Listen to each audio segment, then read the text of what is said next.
pre-COVID, what I loved was that I used to be able to get on these things called airplanes. My wife thinks I'm insane. That conversation gets lost after a coffee. No, stop. If nobody's listening to this, I'm present, but I'm not angry. My mission is to save the world.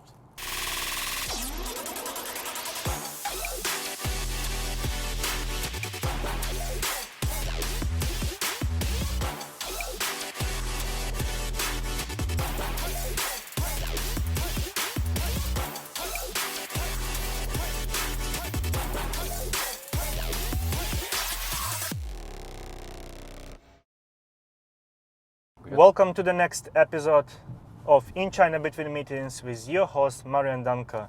I'm extremely excited to have Richard Brubaker as the guest today. Thank you, Richard, for joining me. Pleasure. Richard is the founder and managing director of Collective Responsibility, founder of HandsOn China, Adjunct professor, host of Entrepreneurs for Good, chairman of the Sustainability and Corporate Social Responsibility Committee of MCM in Shanghai. Wow, Rich, you have so much on your plate. Can you give a couple of tips for fellow entrepreneurs like me? How do you manage your time effectively? Well, if we're going to start off there, I think you just have to have a process, right? So your process could be the team that you have at your organization or organizations, as is my case, or it could be a technology that allows you to cut through podcasts quickly, or it could be you've learned a process for managing your Upwork, distributed workforce. I think at the end of the day, I talk a lot about process, and that, as I've learned over time by failing to have the right process, is what I've learned to be the key of getting a lot of things done.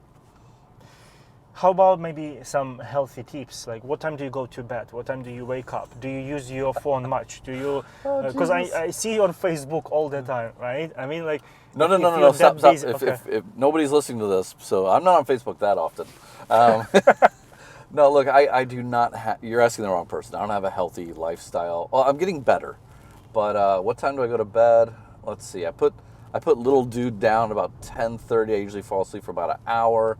I get back up, I'm up till 2, 3. Then I wake him and myself back up at 6:15, get him on the bus, and then my day proceeds. So I'm, I think my Fitbit says I get about 5 hours on average of sleep. But I've always been a survivalist on 3 hours for many years. So I'm wired the wrong way in some sense. Wow. I work out usually somewhere between an hour and a half and 2 hours a day, weights as well as cardio. I put in my system about 1, maybe 4 cups of coffee a day. But usually it's 1 or 2. And yes, social media, but not I'm going to spend 3 hours debating with people I don't know about things that I can't influence just so I can get myself all pissed off. I tend to use social media pretty tactically for the work I'm involved in or the people I want to engage in, celebrate, whatever it may be. So I'm present, but I'm not angry. Okay. On your LinkedIn, and I think also in one of the podcasts, it's written that you are mission-driven. What's your mission? My mission is to save the world. Simple as that. Seriously. My wife thinks I'm insane. No, look, so it's evolved over the years, and actually it started off in little steps. I mean, when I came to China, I was in the finance, macroeconomic area where I was helping, banks buy non-performing loans, buy buildings, structure, blah, blah, blah, blah, blah, right? And over time, I started volunteering. I started a charity. I got involved in the social side. I saw there's just a lot more happening here. And not that I was trying to save anybody. I just really enjoyed it. I found a lot of fun. I was learning so much through that experience that it just kind of escalated. And around the time of the 2008 earthquake, I was already doing some CSR consulting. So I kind of shut down my old gig. I pivoted the old company into the new one. Like, it was just step by step. I didn't have this big grand vision, but over time what I've come to really focus on is what are the systems that make a city work? How many cities will we need work at 8 billion people in the city by 2050? Where is shit gonna fail? And then who can do something about it? And that's why I have charity, I have consulting, I have academics, I have all these different pieces are all pieces on the chessboard, basically to try and move everyone closer towards systems that are efficient, valued, aren't creating these massive externalities that are putting people out of work, or food shortages, or all these things that we're challenged with. And so I think at the end of the day, if I had a mantra, it's shut up, do something. And so I started several charities. I've started several for-profit organizations. I've been involved in multiple universities. I'm just trying to constantly be involved and help people move forward. That's super inspiring. You've been in China, in Asia, for 20 years, so you're one of those. Oh, I'm one of those. What's your story? How did you end up first in Asia? Was it China or some other countries? It was Japan, 1995. I'm from Missouri, and when I was looking at study abroad, I had kind of France, England, Germany, Japan as the options. And I didn't want to go to Europe. I didn't have a sense for it. I didn't have a link to it that was very strong. But for some reason, Asia was there, and Japan was the only one that had a link to my school, where I could have gone to China, I would have to do a bunch of work and whatever to get. But I'm not someone who does a lot of work. I just made it easy, got on a plane, and it was just the most amazing year of my life at that time. So, studied abroad, about 11 months in overseas at the time, 95, 96, with a solid 8 weeks living out of a book bag. Flew to Singapore, took the train all the way up to Bangkok, jumped off at different spots, flew to Hanoi, made my way down to Ho Chi Minh on a 72-hour train. I spoke no Vietnamese, and my cabin mate spoke no English. And I just came back like, that was awesome. I want more. And so the next 3-4 years, I went back to the States. I wanted to come back to Asia to work. I tried 1997, financial crisis, wasn't really working. I tried again in 99, 2000, a little bit too early. And then I went to grad school. And after grad school, I had a couple offers, wasn't really super excited, and said, I'm just going to try it. So I got a 1-month tourist visa to Beijing. I booked a room at a school, a language school, and said, all right, I'm going to study some Chinese. I'll go back to the States. I'll get an expat job. They'll send me back. That 1 month turned into 1 year, 1 turned to 3, 3 to 5, 5 to 10, 10 to 15, and now I'll be passing 20 next January. So it's it's been an adventure, and what brought me here is not what's kept me here. What's kept me here is I don't know how much you can see in these cameras, but this is a super exciting place. China's divisive and has been for many years, and I think it's very easy to get into the minutiae of a tactic that didn't go well, or a problem you have with how things are done. Yeah, but big picture, big outcomes, this place has been exciting for a sustainability person, mission-driven person, to look at how a city grows, the systems that fail, how the stakeholders come together, how innovation plays a part, the role for entrepreneurs, and that's what's kept me here. And then pre-COVID, what I loved was that I used to be able to get on these things called airplanes and travel around Asia and actually see how the models from China were replicating or had the potential to replicate in Bangkok, Jakarta, Manila, Delhi, and seeing how what I was seeing here 20, 25 years ago was taking off there in very familiar ways. And so for me, that's it. It's okay, I'm talking really fast and rah, rah, rah, but it's real. It's a phenomenal place. It moves very fast. And I think the only place that moves any faster than Shanghai would be previously Hong Kong, and before that, New York. And only a few times in my life I felt like I'm actually falling behind in other places than here. I feel like we're really moving at a very different speed. And that's exciting for me. So that's definitely an exciting place to be, for sure, here in China, specifically here in Shanghai, probably, for most of us. HandsOn China has been around for 17 years. Yes. Can you tell me more a little bit about the company, charity organization, and what are the biggest milestones you and your team have achieved during this time? God, that was the first real baby. I had some other things, but this was like the first one that grew up into an adult. It's my successful case-ish. It started off with a few friends of mine and I. We'd volunteered up in Mongolia for a couple of weeks with Habitat for Humanity. I'd already worked with HandsOn San Francisco as a volunteer when I was working in San Francisco. I held no position of responsibility. I just showed up when I wanted to, and I did what I wanted to as a volunteer, and I enjoyed that. It was meant for young professionals. So when I got here in Shanghai, there really wasn't much to do, and the ability to get involved locally as a volunteer, there were very limited options. You usually had to make a long-term commitment to one organization or to one cause or to one facility, and I didn't get along with that model. I really liked skipping around. That was my structure. So my friends and I, a couple of them, I kind of like told them they're going to do this, and I don't know why they did it, but I basically said, like, look, let's just work this out. Let's figure out how we can, as individuals who want to give back to the community, figure out like five partners or a couple partners that we can start with. And over the course of 2 years, we went from one event a month, one event every couple weeks, 10 volunteers, 25 volunteers, and then 3 years in, we hit our first milestone, which was a company gave us some money to manage their corporate volunteers. The irony is their corporate volunteers didn't show up, but the company said we'd keep the money. So milestone 1, funded. And I decided to take that money, and I hired my first full-time staff, who is still our chairwoman. Actually, she was my first team member. We just had a lot of fun. Stage 2 came probably about 3-4 years after that. You probably heard a little bit about NGOs in China. Actually, not easy until basically a district of Shanghai's mayor knocks on your door and says, "We want to work with you." It's literally what happened. Wow. So we managed. When was it? It was the Minhang district. This was 2009, and the district government was trying to figure out how to do more active volunteering with their own people, how to build a sense of volunteering and community within their district, because their district was all people from outside of Shanghai coming in, and the community relationships have been broken from all their villages, and now they're all layered on top of each other. So hey, let's find ways to help each other. And so we layered in pretty nicely. After a few months, they said, "We want you registered." 2 weeks.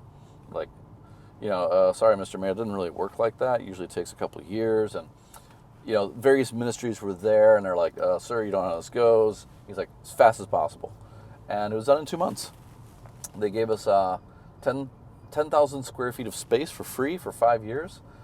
They gave us a little bit of funding. I mean, they gave us so much support and access, and I gotta say, like, as I was really discombobulated, because they're like, "We want to work with you. We want to put our team in your office," and I was a standard foreigner, like, "I'm sorry, what? The government wants to sit in my office?" No. But looking back in hindsight, like, oh God, like, what an opportunity. That was stage 2. Stage 3 would be, we had a cash flow crisis. We had to exit that property. We had to exit that relationship. Not fully, but we had a cash flow moment. I was 17 staff or something like that. All this space. We were paying a bit of rent at the time, and I had about $1,000 in the bank. We didn't have a sales problem. We didn't have a marketing problem. We had a cash flow problem, which was we were not up on our accounts receivable. We had let our terms go a little bit lax.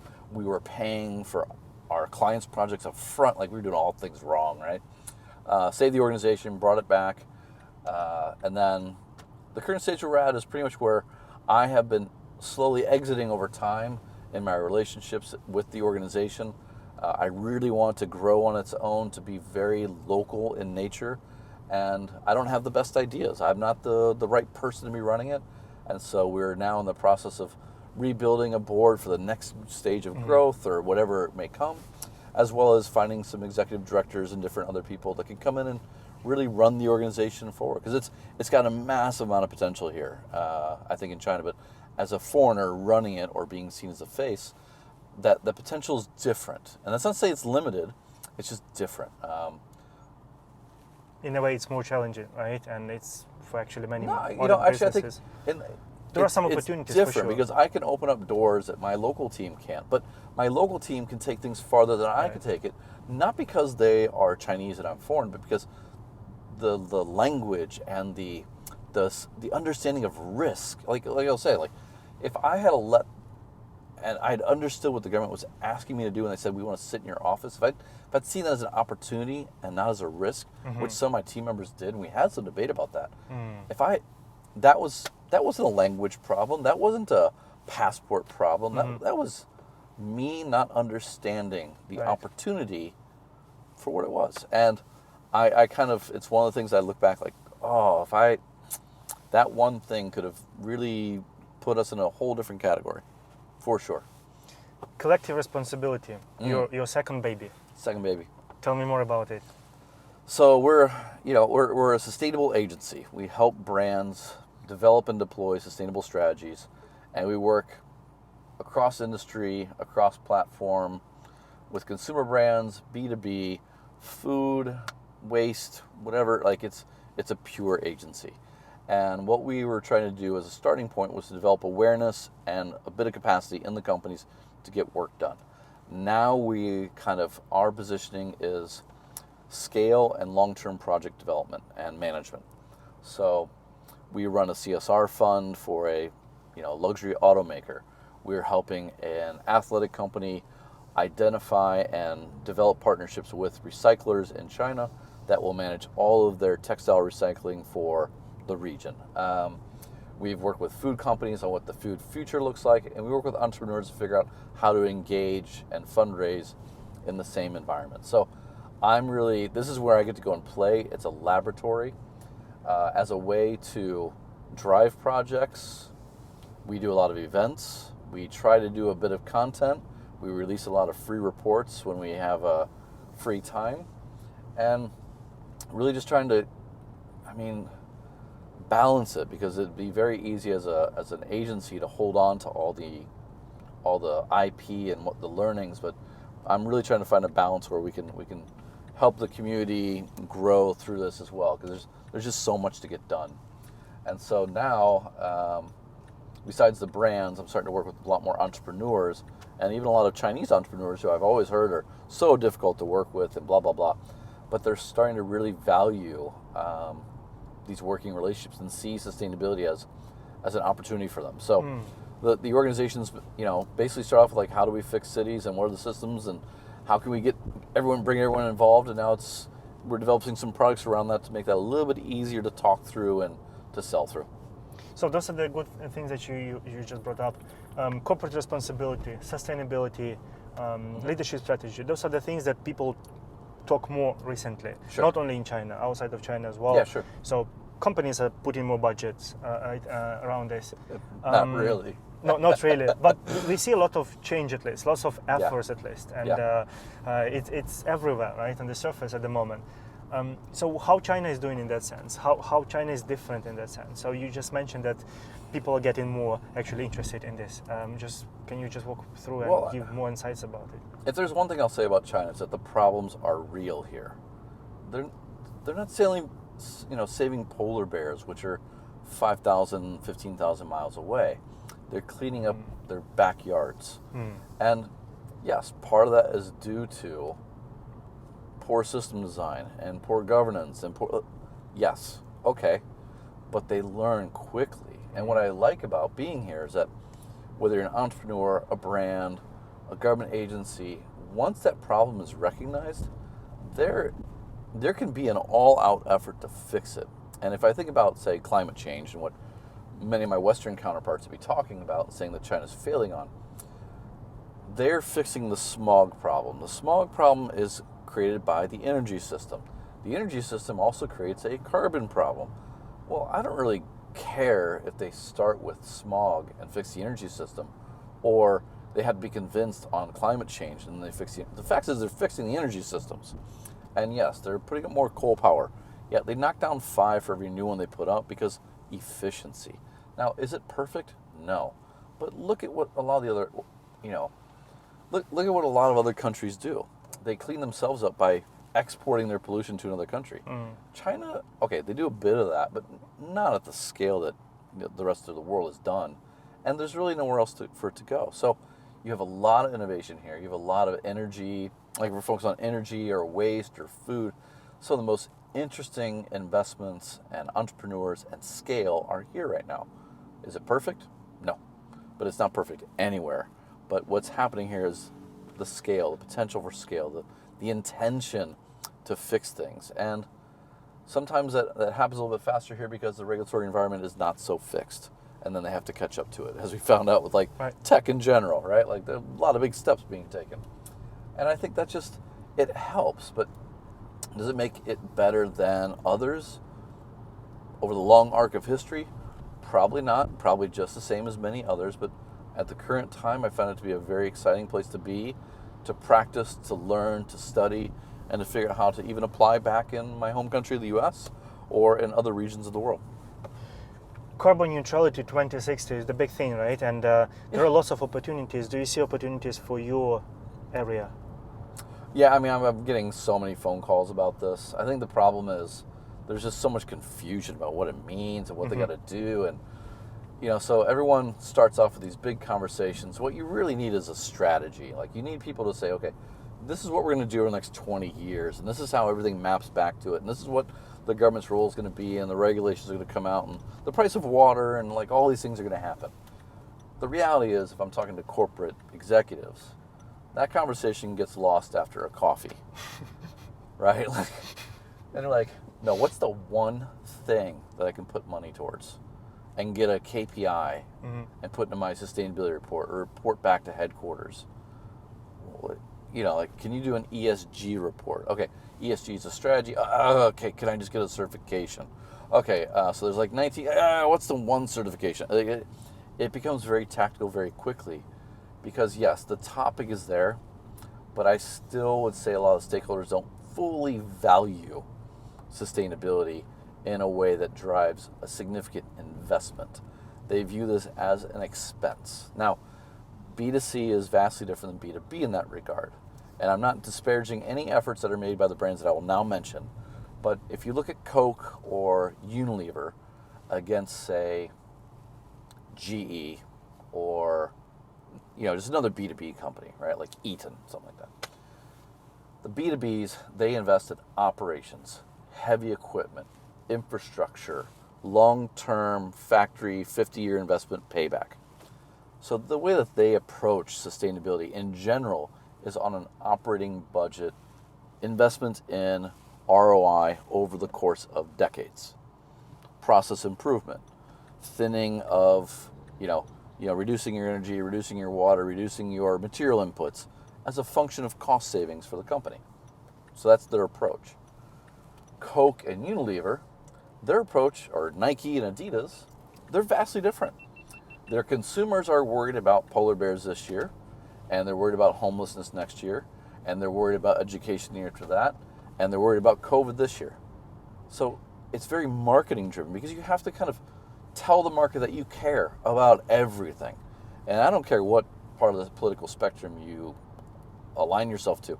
I think we can all agree, like, there's a lot of issues in the world that are being discussed right now.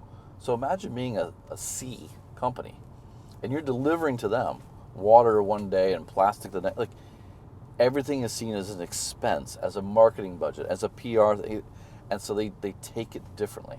And that's not to say they're better or worse. It's just, it's a different condition.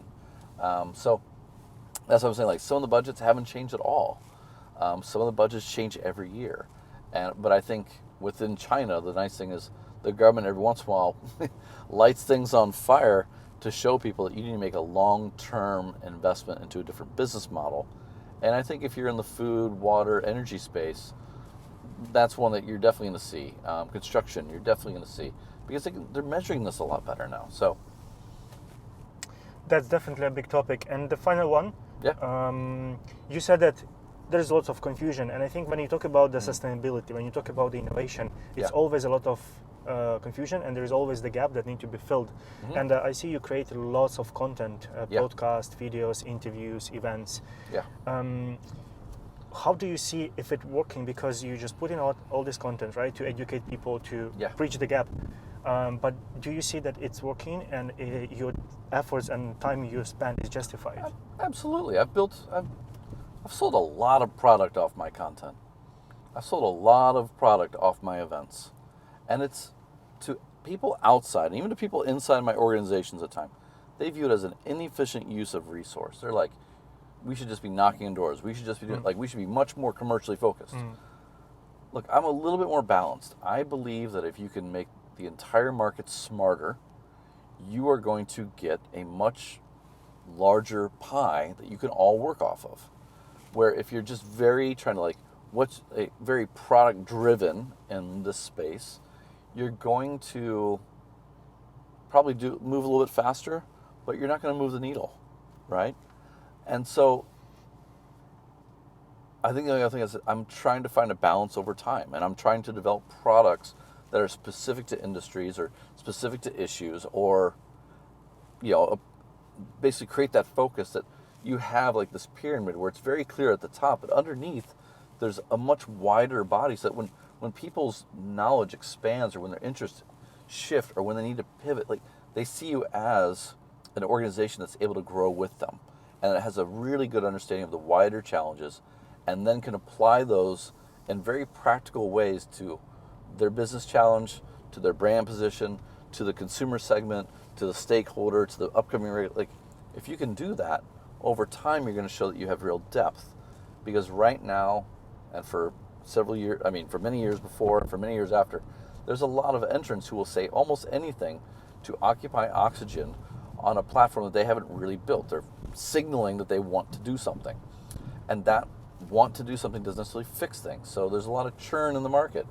Well, when there's that churn, you want to be the rock that everyone understands, or that can actually say, like, that's the group you should go talk to. And I just find value in that. Is it the most efficient way to build a business? Probably not, but it's the way that I know, and I'm pretty comfortable with that. Thank you, Richard. Thank you, very sir. much. I wish you best of luck on the way to save the world. I just want to make it home without crashing, okay? No, it's a pleasure. Look, guys, the challenges are huge, and the only difference is what are you going to do about it? It's very easy to disconnect and not do anything, and just do something. It's pretty simple. Simple as that. That's all I got. Thank you. Thank you, sir. By the way, he's a great driver. Don't worry, Mom. That was Richard Brubaker. Thank you very much. Please subscribe, like, comment, share, and I see you next time. That was In China Between Meetings.